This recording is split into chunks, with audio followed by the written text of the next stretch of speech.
Welcome along to episode 52 of the Don Michelle sponsored A View from Section C. Senior, it feels like it's been ages since the last episode for me.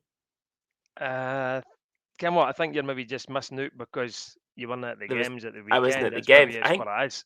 I think it But is, but I, I I can't just mind feel that when did we do the podcast? Thursday, Thursday week, Cam. Tuesday, Was it Tuesday? Tuesday. I Was it? got my hair cut with Cam on the Thursday. All right. That's how it came a difference. Uh, But yeah, no, it just feels like it's been a couple of weeks. But yeah.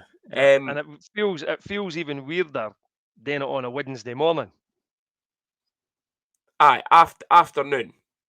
Um, but yeah, Yeah. so Well, we're sitting here I know Wednesday morning. It's because I'm off this week. I had to take holidays before the end of March. Work made me take them because I had too many days, and you can't take any over. So yeah, I'm off Yeah. this week. And Senior's on back shift, so we I'm on thought we'll get it I'm in on before he back goes to shift his this work. week. Yeah, I could have done it for Um, the work, but I was a wee bit wary that Ryan might tell his Uncle Steve, and Uncle Steve and Chibbers were doing a podcast for the work. and I wouldn't blame him. Wouldn't blame him. No, well, Um, but anyway, how's your week been? it's been okay. It's been all right.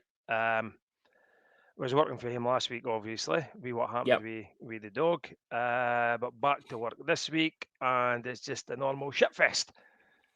So Good to hear. it's as simple as that. It's just as simple as that. It's an absolute shit fest. And Yeah, anybody for Argenta that's listening in will agree with me. yeah, So that's how bad it is. yeah. You Well, always get what you always tend to look forward to your hockey at the weekend, to get rid of your shit work week. But oh my god, it's 7 days of shit now. 7 days of shit. There's a new movie, 7 days of shit. Oh Jesus, we're starting off on a high note here, Uh, folks. this Seven is days of shit. this is what happens when we do a podcast before I go to my work. Yeah. Um. Well, I had a good weekend anyway. We'll come into the Good. games I in a bit, but seen. I had a good weekend. You were Um. what, country to country. How did We that were at the go? country festival. It was absolutely phenomenal. It was so good, so funny. We met a couple from Aberdeen who we've been speaking to since we've came back as well. They're planning on going next year again. But yeah, it was good. Just didn't hate to drive anywhere. Just walked up and Uh, down the street, got an Uber here and there. So a couple of wee cocktails, wee bit of mini golf, a couple of beers at the gig. It was great. uh, I, Absolutely bel great. I believe there's another couple coming next year, I know. Potentially. We'll see how they Potentially, behave yeah. throughout the year. Okay. Okay, no bother. I'll let Um, your mum ken that. But we've actually went and booked a wee week away. Um, oh, and yeah, in Ben Al Medina or Ben Al Madina, whatever way you want to pronounce it. So we've got a wee week booked there, thanks to and this is your our old first shout friend. out. This is my first shout out. So a big shout out to Robo, Coach Robertson, otherwise known as Callie's dad. Uh, they've kindly gave us their apartment for a week. So me and Fucking your mother happy are days. taking off. Yeah. So looking forward to that. Happy days. Yeah. So that's the first shout out. And The that's not going to be an episode of Youthie Section C for fucking another Timbuktu, is it? nah, season will be finished. See, fuck, let's be honest, season's finished now. So We'll have a wee gap at oops. that. We'll have a wee Yes, gap in between May yes, and June. yeah. So we'll be okay. We'll be all right. We'll not have any podcasts going at that time. Yeah. But yeah, a couple of shout outs. I think the first shout out I was thinking about, and I better put it in first, is to your wife, because I eventually got my podcast sticker on my car. She Happy came out, days. yeah, she came out on Friday before you took off to country, and it's now pride of place on the back of the car. I've not had any weirdos with their phones or anything at Like my I car did. yet, so uh, I keep looking though. That's the only thing. When you're at traffic lights, you're always looking in your rear view mirror, see if anybody's got their phone up, find out what's going on. So yeah, we shout out to your wife. But a big shout out, and this is probably for both of us, because Yeah. as everybody knows, we lost our wee dog baby last week, and the amount of messages that were put on social media, private messages, people coming and speaking to me at the games at the weekend. So to every Stars fan and family and friends, but because it's the Stars podcast, thanks so much for that. It is greatly, greatly appreciated. So big shout out to the Stars Nation for that. Yep. And then my final shout out, and you're not going to be happy with this, in Junior, was he's going the Brownie girls stepped up at the weekend again. That's what I'm saying. The Brownie girls you missed stepped up again. Stepped up again. Couldn't believe it. Couldn't believe it. Well, That's what I'm saying. I never fucking So got for anything. me, that's my shout outs. Your wife, Stars Nation, and the Brownie girls. Well, there's going to hate to be a call out on the Brownie girls here unless they provide the goods at the weekend, because I've not heard anything to say, go to your dad's house, or even you, senior. You're in the call out here as well. I've not even heard anything for you to say on your way home from country to country. Stop in some brownie for the Brownie girls. Listen, fuck all. You can me better than that, right? As soon as that bag was handed over, they were gone. They were absolutely gone. And then I think the wrapper got bounced off the back of somebody's napper. I can't remember what it was, but somebody got it anyway. Oh, Jesus. Honest to God. Yeah. Jeezy pips, man. Yeah, absolutely ridiculous that we got nothing. So, yeah. Anyway, moving on. I'm not happy with the shoutouts and call-outs there. Well, listen, it's ridiculous that you didn't turn up to games, but listen, I could call you for saying you went to listen to music instead of being at the games. Come on, it's the first time. It's the first time I didn't even care I was missing games. Yeah. You know what I'm like for missing a game. Oh fuck! I didn't want to miss the game. Even basketball. I fit basketball around hockey times, and even now at country the weekend, the two were thinking, didn't really care. Yeah, well, I was the same. And when I checked the scores, I just thought, same old. 7 days of shit.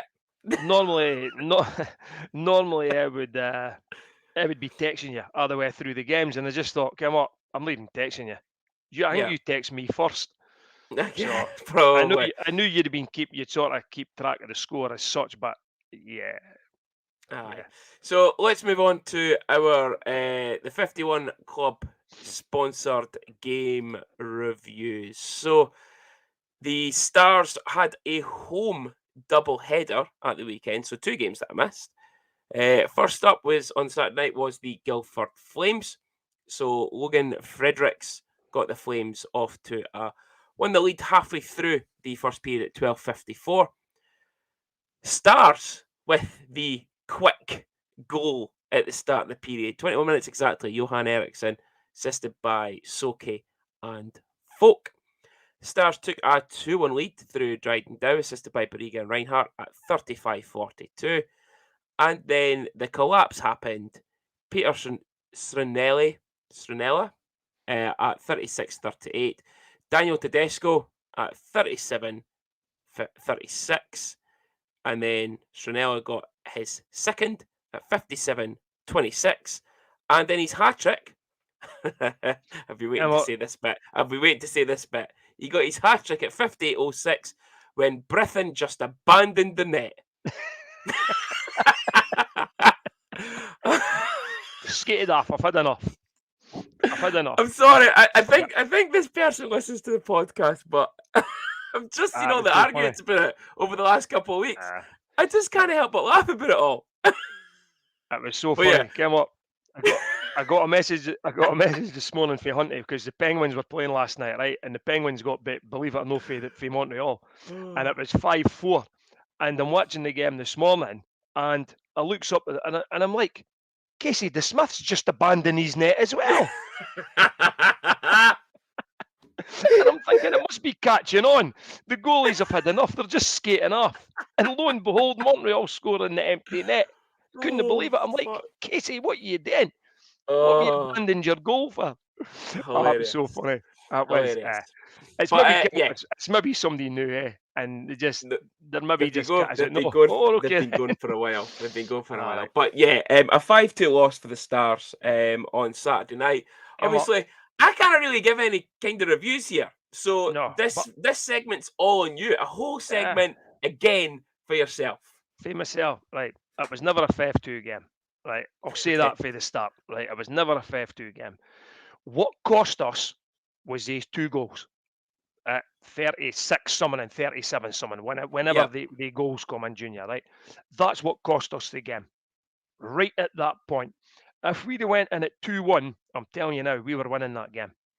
Yeah. We were winning it.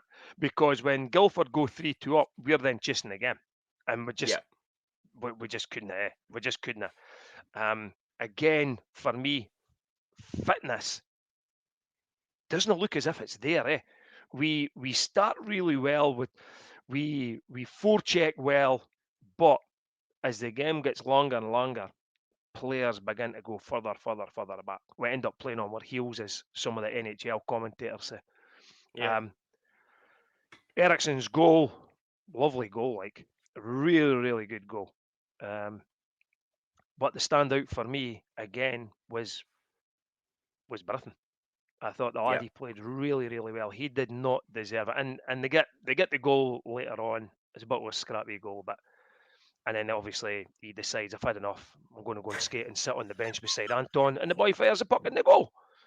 So yeah, but it wasn't, honestly, it wasn't a 5-2 game, in my opinion. Even if they didn't get the empty net, I didn't even think it was a 4-2 game. We were always hanging about, you know. But that 30 seconds or a minute cost us the game. Absolutely cost us the game. Yeah. I obviously I'm in a couple of group chats, and from what they were saying that on both Saturday and Sunday was they just felt that we were just hanging on for dear life in the games. We were never out the games. As long as it's a 1-goal game, you're hanging about. But as I say, to score with 5 minutes to go in a period, we Dryden to go, and great goal by him as well. Like, finished it really well. But to then think you've only got someone like 4.5, 5 minutes, get in at the period at 2-1 up, get a breather and come Yeah. out, and then play either play hanging on as best you can, or try and play what we could be good at is hitting them on the break, soak it up, Yeah. hit them on the break, and they 2 goals cost the game. Said it at the game. Said it to the guys that were sitting around me. I says, "This is the game's gone. This has cost us this game now." And lo and behold, it did, like, yeah. Yeah. But you know what? It wasn't a shit performance. It was okay. Listen, Guildford are a good team. They're up there fighting. I think they'll miss out. I really do. I think they're dropping too many damn Aye. points now. I think Belfast will win it, maybe by about half a dozen points at the end of the season now. Like, but they're up there for a reason, and they could win the playoffs. Yeah. Yeah, It's only they're good it's enough. only 2 games if they get to the final weekend. It's only 2 Yep, games. they're good enough. They're good enough to do it. They are. But yeah, just disappointed. Disappointed. But overall, no unexpected. I can't mind what we said, what we guessed the scores were going to be like, but Oh, it's I wrote no, them down. I wrote them down. yeah, I'm glad you it remembered was me not of that. unexpected. So I said 6-2 Guildford, Okay, and you said 5-1. So there we you go. both weren't that So far off it. we weren't far away from it, but as I say, the 5-2 score line, the the goal side up flatters them. It Yeah. really does. I don't think it was a 3-goal swing, to be honest with you. But yeah, and then obviously we're then going to the Nottingham game, which for So me was a winnable game. yeah. So the Stars again off to a flying start at 2:48. Elijah Barriga with the goal, assisted by Sonch. Adam Brady pulled it back just before the end of the second period at 38-31 on the power play.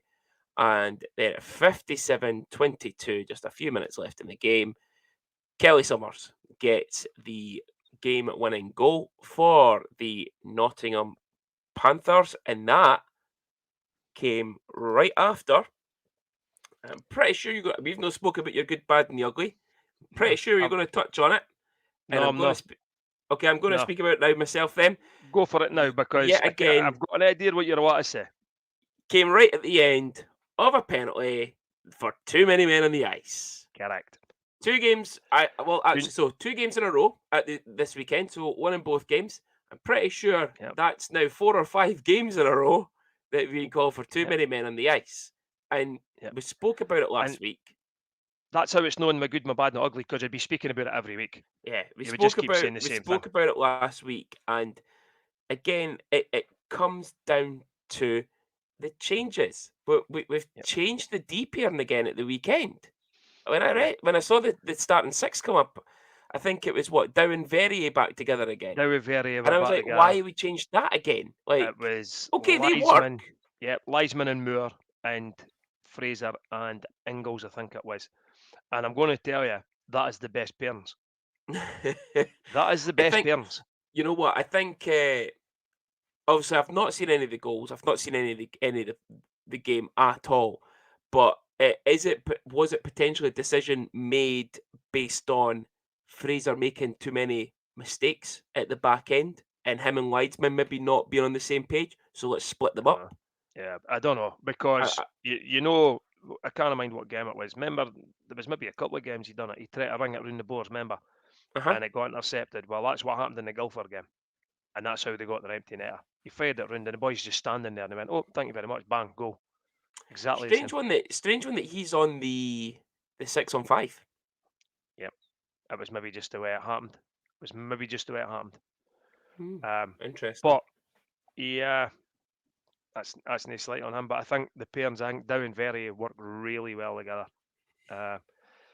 Both of them are very offensive. And I think, I can't mind if there was a goal. I think there might have been a goal where we were pinching too high again.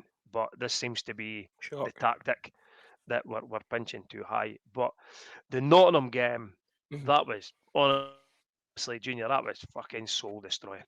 The result, I mean, no, the game. The result was absolutely soul destroying. I felt bad for Britton again, because the laddie was outstanding again. There's 2 games in a row, 3 games, 4 games. What's it? 3 games out of 4 he's played, and Yeah. he's been absolutely outstanding. And he's came away with 1 point. Yeah. Now what's really interesting is obviously he plays in the Cardiff game and picks up a slight knock, so he doesn't play Yep. the next night. Now everyone was saying that, a big call would have had to be made. Do you start the starter, inverted Yeah. commas, he's been the starter all season, Anton, so do you start him or do you play Britton? Choice was easy. Britton's out injured. Let's play Anton.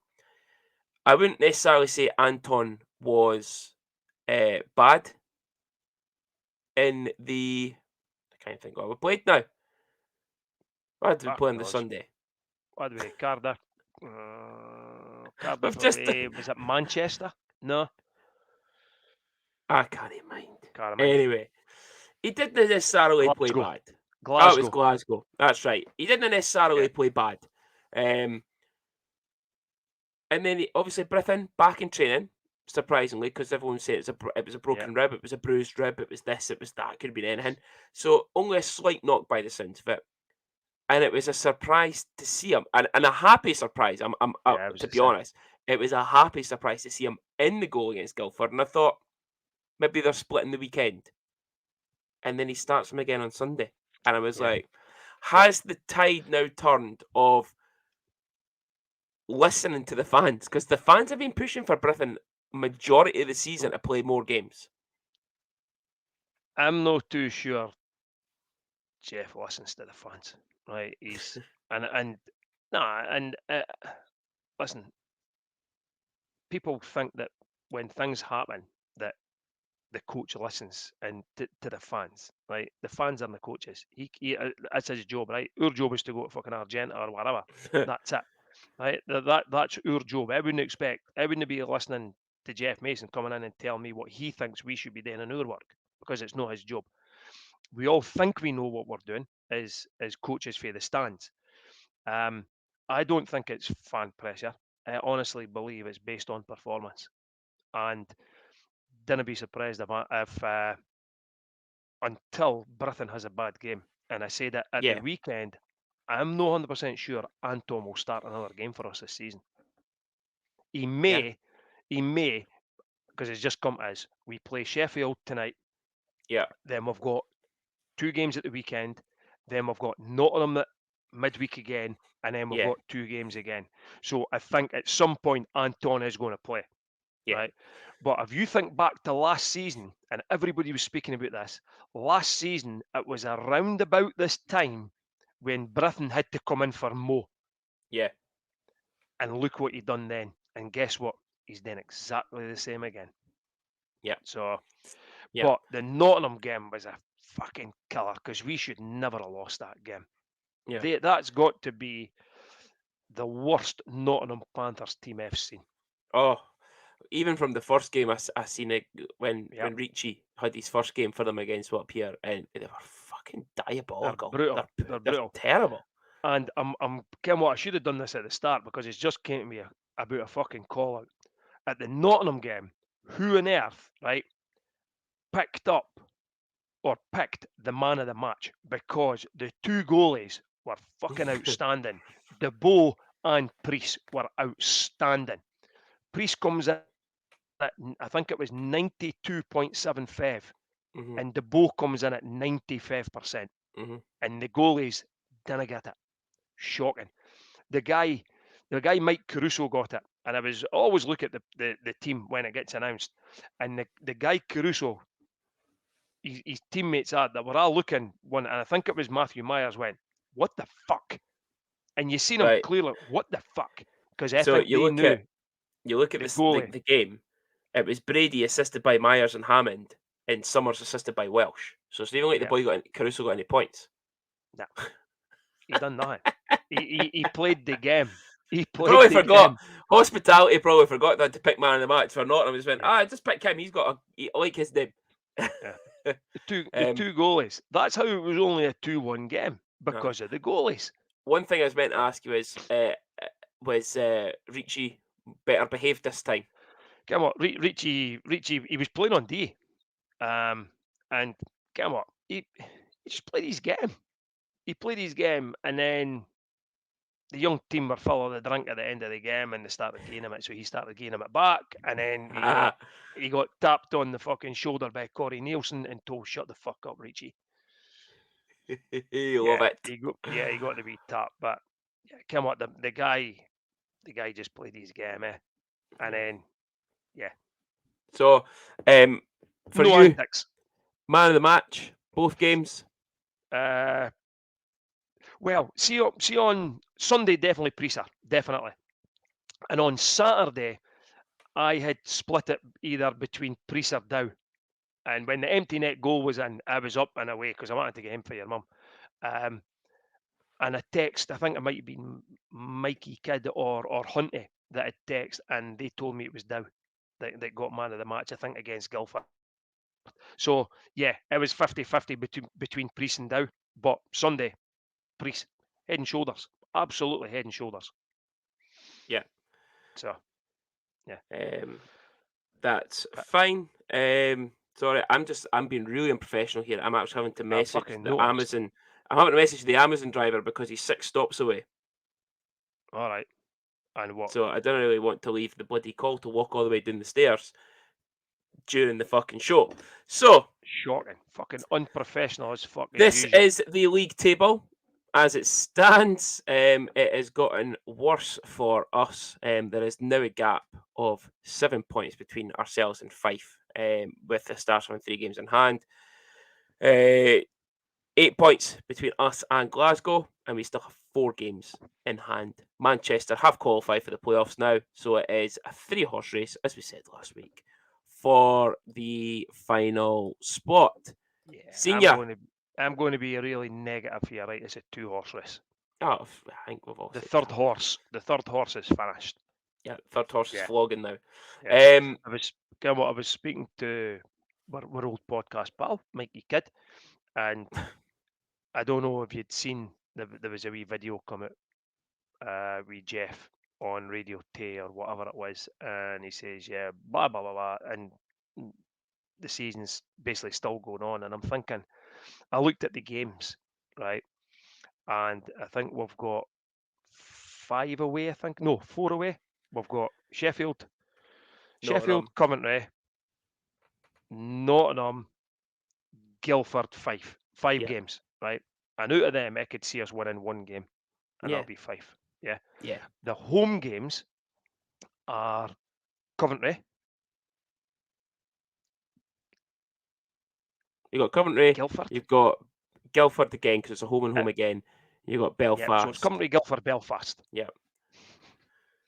Yeah. Somebody's winning the title in Dundee.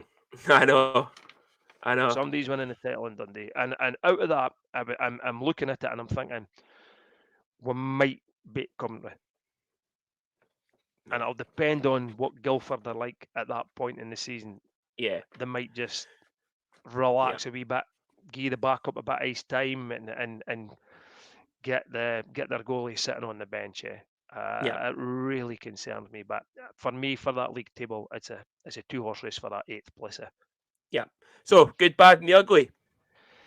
Yeah, the good is I'm going to. It's a collective good. I'm going to say it's the Brits, because at the weekend I thought all the Brits really played fantastic. Every one of them knew what was at stake, and they really stood out. They're the unsung guys with that team. As much as every Dundee team, the Brits are what you would classify as high-end Brits. They're no your Dowdies or your Jonathan Phillips and they guys. Yeah. Predominantly local guys who know what it's all about to play for Dundee Stars, and guys that have been at Dundee Stars and know what it's all about. So Priester, Moorsey, Chris Ingalls, Craig Garrigan worked his absolute tail off. Tom Rutkiss got shafts. Ben Brown fucking thought his first goal was coming on Sunday. He had a bottle of chance, but every Brit over the weekend really laid it out for the guys. So for me, that's the positive about that weekend is the good for that. The bad, and I didn't like doing this, because I feel as if I'm going pure negative now, and I think the interaction between the GM, no the coach, the GM and the fans is non-existent. Yeah. I can't remember the last time we seen a message for the GM. I don't know. I don't even know if Jeff's actually still the GM, or somebody else is doing it, because I'd noticed on the interviews it just comes up as Jeff Mason, head coach. There is no GM there now. But for me, it seems to be that's the bad. Oh, the good, the bad, and the ugly is we're no hearing for the GM. It's great when you're a GM when you're winning, because you could come out and it's all positive, and Yeah. you could put a positive spin on it. But when we're losing every single game now, the GM still has to face up to the fans and still come out with a message. And I'm not seeing it. And I feel bad. Like, get what, Junior, I've been in Jeff Mason's camp for the start of the season, and I'm gutted for the guy. I seen him at the weekend. He looks a lot whiter than when he came. He looks a lot thinner than when he came. He looks a broken man. It's hurting him. I'll tell you that. As much as people are saying, get him out of here, he shouldn't be coached next year. I look at him as a person, and he is hurting so much, Yeah. But he's still got to face up. He's got to come out with the GM message. I can't mind the last time I had a GM message. No. Obviously, they released the video last night. Of him and Chris, but I think that was just speaking about the Sheffield game. Aye. Yeah. But yeah, I agree. I've not really seen anything. No. You know, you seen it with Pash. You know, when things weren't right, Pash did put out a statement. And he's still doing that. That's the thing, Junior. He doesn't hate it in front of the cameras. Yeah. Just type a message and put it out. Yeah. And you know what? It doesn't have to be Jeff that does it. It could be the club that put it out. Yeah. Well, we do get the Jeff just puts his newsletters. name to us. Yeah, we do get the newsletters. I think it's every month or every third week or something like that. There's a newsletter comes out. What is this newsletter? I think it's the season ticket. I think it's the season ticket holder. It's been happening all season. How do you get this? I don't know. Honestly, I cannot remember seeing this. at all. I get a newsletter, and it's an update on pretty much kind of your sponsorships and all that. Like you could tickets on sale for this game, Gold Is this, Club, is this the through email? kit. Yeah. I'll hate check my emails. Yep, I get it. Honestly, can't So remember seeing some. the first one originally I got went into my junk, and then I moved it to my Fuck, that's inbox, and then the rest of it come through. I'll be But sitting there. But yeah. okay. So So that's a bad. The you're ugly. Oh, it's a start. Too many men. Well, fuck. That's a given now. That'll be the good next week when we say we never got called for too many men. Aye. But the ugly is a start, right? And the start is we have still Not not the reached double figures for regulation wins. Yeah. And based on what I just said about the games coming up, are we actually going to reach double figures for regulation wins? Yeah. Our percentage last week was 28%. We're down to 27 now. Yeah. And it'll go further and further down there. It is just an ugly, ugly season overall. But the stats for this season, we win percentage and actual regulation wins is the ugliest thing I've ever seen in Stars history. Yeah. And that's it. That's a good, So the bad and ugly. thank you very much, Senior. You've You're got welcome. segments all over the shop this week. Grand. Moving on, I can get involved again. Craig Niche Decorator sponsored game preview. So tonight, as we're recording this afternoon, tonight it is the Sheffield Steelers away, and then we have a home and home against the Coventry Blaze over the weekend, with us in Coventry first on Saturday night, and a 5 o'clock face-off for the Stars at home on the Sunday. So Sheffield Senior, we know what they're like. We know how much damage they can do. They get pumped for Belfast at home, and then they go and pump Guildford in Guildford the next night. Mental, It's, again, what, I sort of no keep up to date, but again, I've got that many things on Twitter. And one of the things that came out about Sheffield is their home form is worse than their away form. Yeah. There's a wee glimmer of hope. And listen, if Priester starts, he's done it before down there. Yeah. There's nothing going to stop him again. And you know what? We've got, I think, as I say, it's 8 games still to go. Yeah. Let them off the leash. Just let them go and play just didn't care. No care in the world. Just go and play. Yeah. Just go and play and enjoy yourselves. There's and get what stranger things have happened. Yeah. Yep.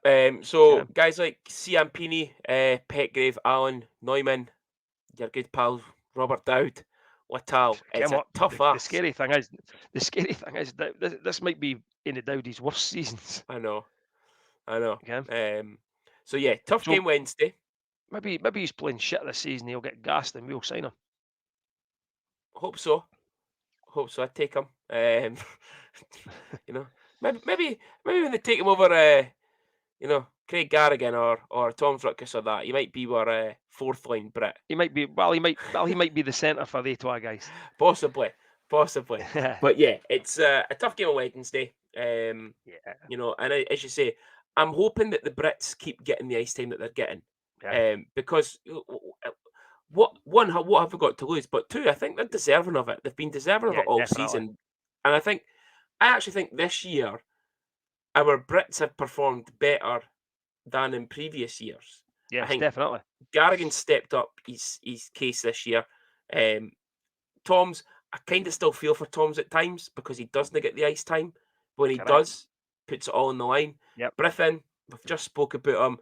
And then you've got guys like Ingy, you know, Chris gets a lot of ice time anyway. He's he was our only Brit D-man at the start of the season, and deservedly so. He got the ice time lapping it up. Mursey came back in.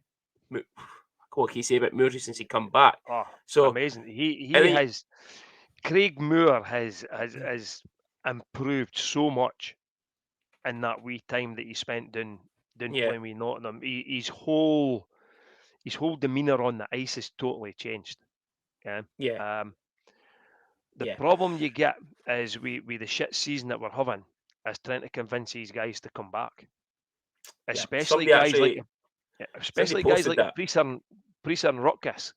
You'd Yeah. like to think, because the pool of playing for your home team is still there for Craig Garrigan and Chris Ingalls, and to a lesser extent maybe like Ben Brown and Johnny McBean, but to get guys like Priester back and Rotkus back, they might not do it, depending on who's in charge.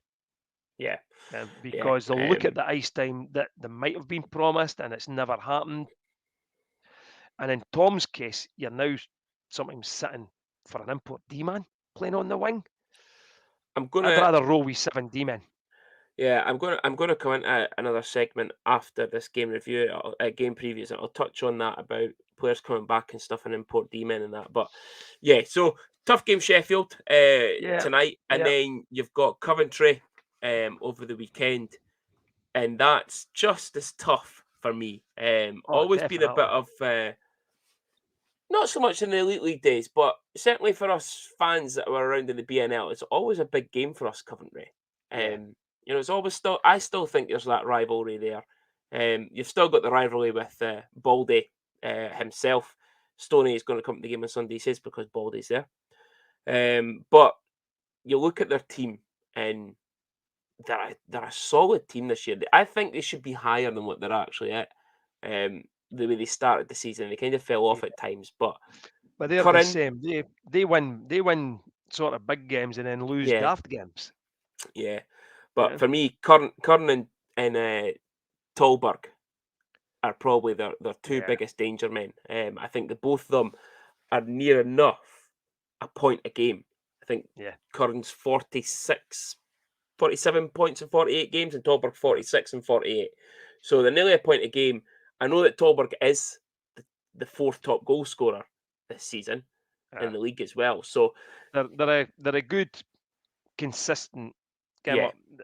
I just spoke about them being inconsistent, losing daft games, but as a collective, they seem to be a good unit. Yeah. And if their goalie's hot, their goalie's hot. Yeah, the boy Quince as well. He's a decent player. Is it Marley Quince or something? He's Aye. they're a Harley decent Quinn. outfit, eh? They're an absolutely decent effort. Yeah. And they will not lay down.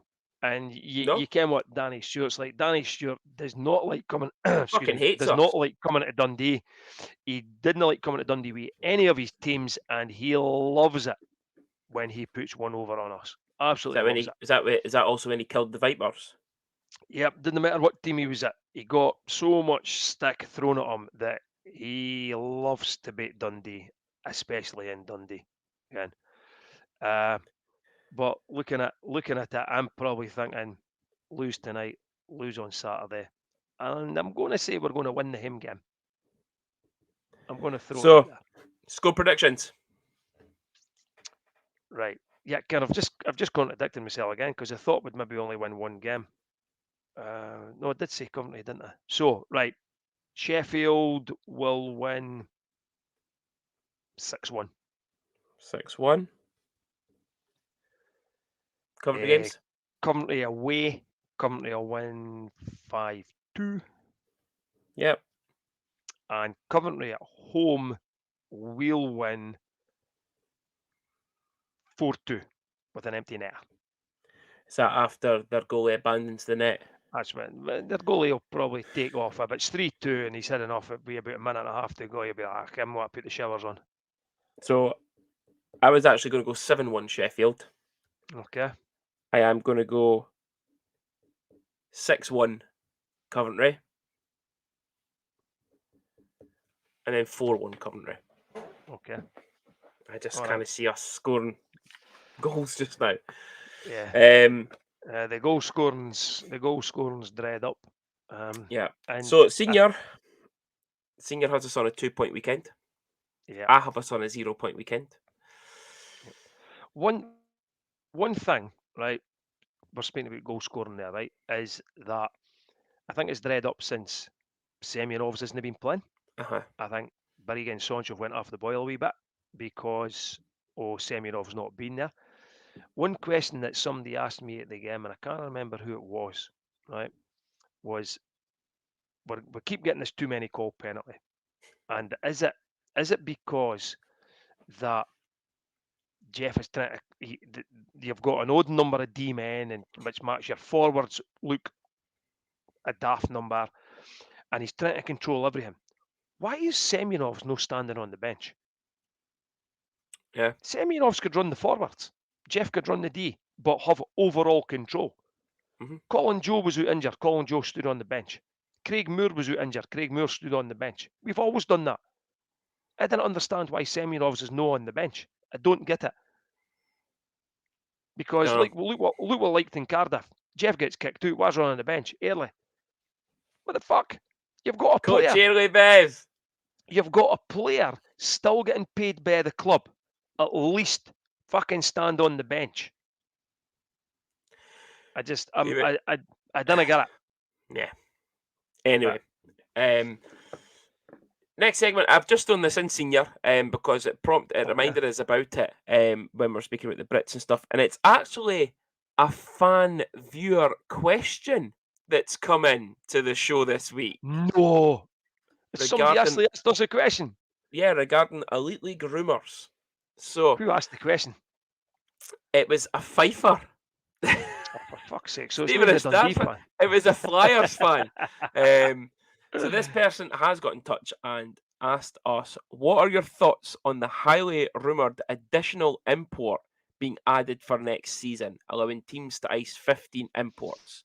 What effect do you think this will have on young British players who are trying to break through into teams like Johnny McBean, Ben Brown, the boy Page and Spence? You want my opinion first? Yes, because we've both got the exact same opinion, I think. I think it's a shit show. Yep. We should not be increasing imports. We should be decreasing imports. Yeah. This is going to end up like the old ISL Super League, where the big teams, the gap between the top and the bottom is going to get bigger and bigger. And what will happen is Dundee and Fife will end up not being able to cope with it and will fuck off to some other league. And it could be the end. I think it's an absolute disaster that we're going to go up the imports. Get it back down to a workable level. Yeah. Now, we always said come on, if they left it the same, I wouldn't have an issue. If they left it the same, but let's not go and increase it. And I know that it's not a development league for Brits. However, some clubs have got to rely on Brits. And it's not just Dundee and Fife. Glasgow will need to rely on Brits. Manchester, and I would probably even say Coventry, will have to rely on Brits. The rest of them have got the dosh that don't give a fuck. Well, you look at you mentioned Coventry. You look at Coventry's kind of Brits, and it's Forbes, Venus, Clements, three massive players for them. Massive players. I think Ross Venus plays on the second line. Yeah. And then you've got fucking Clements, who's an alternate captain. But I know we've always said that. Go down back to the BNL, 8 and 8. It's just your roster 16. It could be more. Again, I would even be happy with 10, 11 imports. Yeah, so would I. Possibly 12 at a push. Decrease it by 2 to 12, and then you've got more Brits playing up. But for that viewer, we both think it's an absolute shit show. We both disagree with it. We both think it could be the end. For clubs, us, Fife, Manchester, Glasgow, depending on how much money the new Glasgow owners are going to have, do we honestly think that increasing it every year is still we're going to be able to run at that cost? No way. Absolutely no way. And what will happen is if teams like Dundee and Fife do try to compete with the other clubs, right? What you'll do is they'll either not bring in the full quota of imports, and hope that the imports that I've got are good enough, or they'll bring in imports just numbers wise that aren't good enough, and you end up 9 and 10th every season. Yeah, and then it drives the fans' numbers, attendance down. It drives away season ticket holders. Yeah, fucking shit show. Yeah, and you know what? There was somebody else had posted it, right? And I thought it was very, very disrespectful to the Stars, honestly. And it was this thing about if the Dundee Stars were to play the Leeds Knights, who would win? Oh, right. I know. I'm telling you now, the Stars would fucking wipe the ice with them. even the season we're having, we would beat them by 4, 5, 6 goals. I'm telling you now. Interesting take. Interesting Telling take. you. These guys, because Leeds have spent so much money, right? These guys think they could suddenly jump to the Elite League. With the team that they've got right now, they honestly think that they could come in and beat the likes of Dundee and even possibly Fife. Bullshit. They're living in a fucking dream world. I'm telling you. They're living through 7 days of shite. Yeah.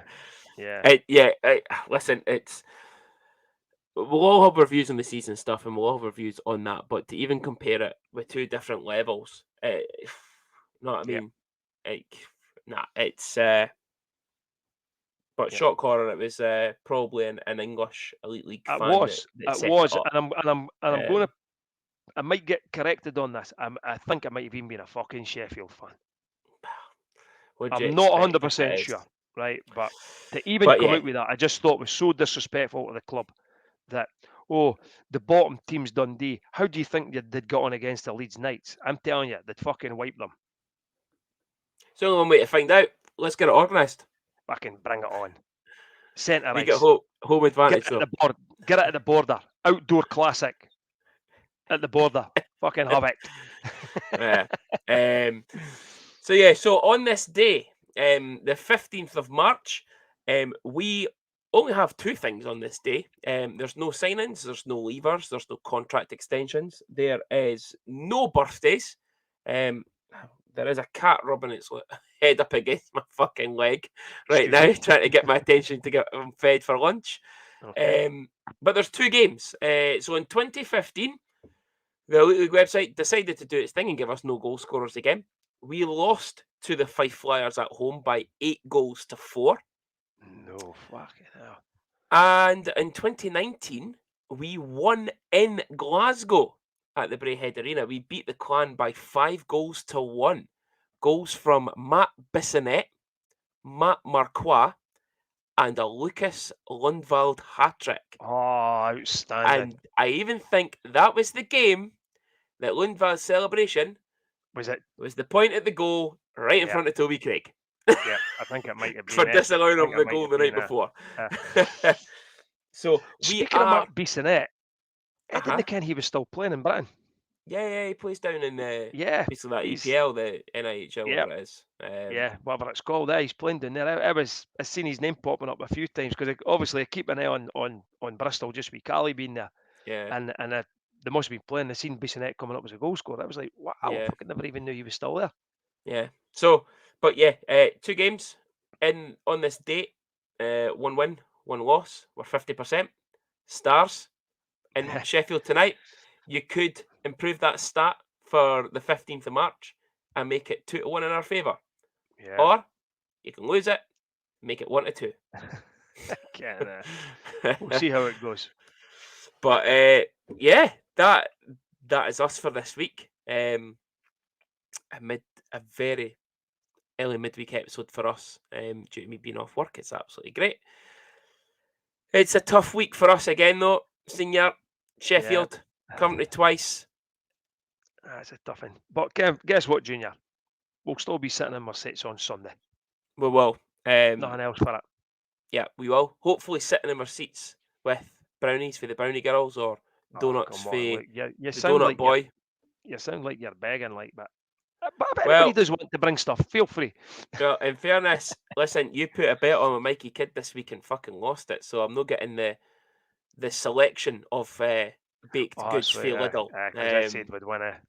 Close. So I was close. So I'm very disappointed in you, Senior, that you never got that right because we could have done with a selection. You know what? He might take us up on Sunday again because I've put my neck out and I said we've beat Coventry. So if he wants to roll over his bet and if we beat Coventry, feel free. But so I will see you this weekend because I'm not. We missed the drum, Junior. We did. It was a bit quiet. I wasn't on the Saturday. I wasn't in the best of moods anyway. After what happened to the wee dog, but Sunday was back a wee bit. But we did miss the drum. There was a bit of atmosphere missing. Yeah. So the drum will be back, and we'll get the atmosphere going. Drums back. I'll be back.